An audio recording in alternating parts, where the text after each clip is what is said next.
Revanth Reddy municipal ఎన్నికలను ప్రతిష్టాత్మకంగా తీసుకున్నారు. రాష్ట్రంలోని 116 మున్సిపాలిటీలు 7 కార్పొరేషన్లలో జరుగుతున్న ఎన్నికల్లో అన్ని చోట్ల కాంగ్రెస్ జెండా ఎగురవేయాలని భావిస్తున్నారు. దీంతో ఆయనే స్వయంగా ఎన్నికల ప్రచారం నిర్వహించేందుకు రెడీ అయ్యారు. ఇవాల్టి నుంచి సీఎం రేవంత్ ఉమ్మడి జిల్లాల వారీగా మున్సిపల్ ఎన్నికల ప్రచారం నిర్వహించనున్నారు. నల్గొండ జిల్లా మిర్యాలగూడ నుంచి సీఎం రేవంత్ రెడ్డి మున్సిపల్ ఎన్నికల ప్రచార సభలను ప్రారంభించనున్నారు.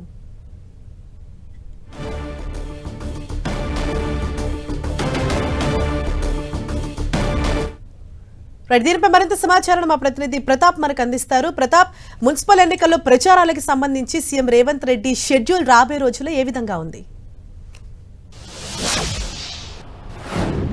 మున్సిపల్ ఎన్నికలను సీఎం రేవంత్ రెడ్డి అత్యంత ప్రతిష్టాత్మకంగా తీసుకున్నారని చెప్పుకోవచ్చు. మొత్తం మీద అన్ని తెలంగాణలో జరుగుతున్న ఇప్పుడు మున్సిపల్ ఎన్నికల్లో అన్ని చోట్ల కూడా కాంగ్రెస్ ఖచ్చితంగా గెలవాలని ఒక పట్టుదలతో సీఎం రేవంత్ రెడ్డి ఉన్నారు. ఇప్పటికే అన్ని పార్లమెంట్లకు సంబంధించి కూడా ఈ మంత్రులకు ఇన్ఛార్జి బాధ్యతలు అప్పగించి వరుసగా సమీక్షలు కూడా చేస్తున్నారు. నిన్న సాయంత్రం కూడా నామినేషన్ల ఉపసంహరణ జరిగిన తర్వాత నిన్న మంత్రులతో కూడా ప్రత్యేకంగా భేటీ కావడం జరిగింది. ఎక్కడెక్కడ ఎలాంటి సిచ్యువేషన్ ఉందనడానికి సంబంధించి కూడా ప్రత్యేకంగా సమీక్ష చేస్తూ ప్రతి ఒక్క చోట్ల ఎక్కడెక్కడైతే సర్వే రిపోర్ట్లు వస్తున్నాయో దానికి సంబంధించి కూడా వాటిని దృష్టిలో పెట్టుకొని కూడా ప్రతి ఒక్కరు కూడా పనిచేయాలి. అన్ని చోట్ల కూడా ఖచ్చితంగా కాంగ్రెస్ పార్టీ గెలవాలి. ముఖ్యంగా నామినేషన్ల ఉపసంహరణ తర్వాత కొన్ని చోట్ల అక్కడక్కడ రెబల్స్ ఉన్నారు కాబట్టి ఆ రెబల్స్ వారిని ఎన్నికల్లో అంటే వాళ్ళని సముదాయించి వారిని పార్టీ రాబో రోజుల్లో వారికి అవకాశాలు కల్పిస్తుందని నచ్చజెప్పాలని చెప్పేసి ఇప్పటికే సూచించడం జరిగింది. ఇక సీఎం రేవంత్ రెడ్డి స్వయంగా ఎన్నికల ప్రచారాన్ని చేపట్టడం జరిగింది. ముఖ్యంగా గతంలో కూడా సర్పంచ్ ఎన్నికల సందర్భంగా కూడా ఉమ్మడి జిల్లాల వారిగా ఏ విధంగా అయితే సభలు సమావేశాలు నిర్వహించారు, ఇప్పుడు మున్సిపల్ ఎన్నికల సందర్భంగా కూడా ఉమ్మడి జిల్లాల వారిగా సభలు నిర్వహించాలని చెప్పేసి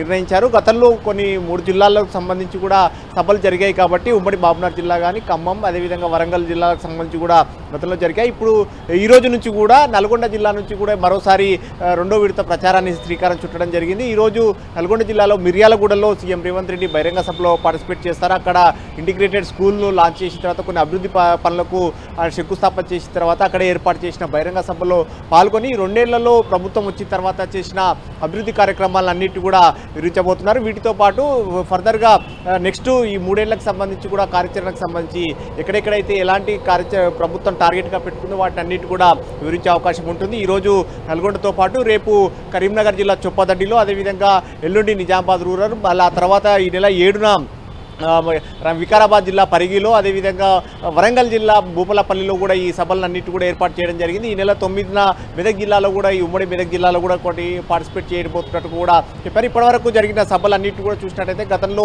ఖమ్మం కానీ అదేవిధంగా ఆదిలాబాద్ మహబూబ్నగర్ ఈ 3 జిల్లాలు కంప్లీట్ అయినాయి కాబట్టి మిగతా జిల్లాలు ఏవైతే పెండింగ్లో ఉన్నాయో వాటి అన్నిటి కూడా ఒక్కొక్క జిల్లాలో ఒక్కొక్క రోజు పర్యటన చేసి స్వయంగా అభ్యర్థుల తరపున తానే ప్రచారానికి శ్రీకారం చుడతానంటూ కూడా సీఎం రేవంత్ రెడ్డి చెప్పారు. తాను ఏ విధంగా అయితే సీరియస్గా తీసుకున్నానో మిగతా మంత్రులంతా కూడా ఖచ్చితంగా ఈ విషయంలో సీరియస్గా ఉండాలి, ఎక్కడ కూడా ఎలాంటి లోటుపాట్లు రాకూడదు. అదేవిధంగా గాంధీ భవన్లో దీనికి సంబంధించి ప్రత్యేకమైన ఒక సెల్ ఏర్పాటు చేసి వార్ రూమ్ను ఏర్పాటు చేయడం జరిగింది. వార్ రూమ్కి సంబంధించి ఇప్పటికే గుత్తా అస్మిత్ రెడ్డి కూడా బాధ్యతలు అప్పగించడం జరిగింది. వార్ రూమ్ నుంచి కూడా ఎక్కడెక్కడ ఏ విధంగా అయితే సిచ్యువేషన్ ఉందనే దానికి సంబంధించి కూడా ఎప్పటికప్పుడే నివేదికలు తెప్పించుకొని వాటికి అనుగుణంగా పార్టీ గెలుపు కోసం ప్రతి ఒక్కరు కృషి చేయాలని చెప్పేసి నిర్ణయించింది. మొత్తం మీద అన్ని తెలంగాణలో ఇప్పుడు ప్రజెంట్ ఎన్నికలు జరగబోతున్న 116 మున్సిపాలిటీలకు కానీ 7 కార్పొరేషన్లు అన్నిటికీ అన్ని 100కు 100% ఖచ్చితంగా గెలిస్తేనే నెక్స్ట్ ఎన్నికలకు అంటే నెక్స్ట్ ప్రభుత్వం చాలా సాఫీగా జరగబోతుంది. అదేవిధంగా వచ్చే జనరల్ ఎలక్షన్స్ కూడా చాలా ఈజీగా ఉంటుంది.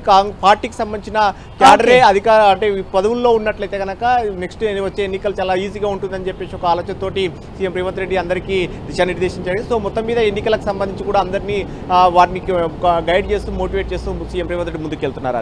Thank you Pratap.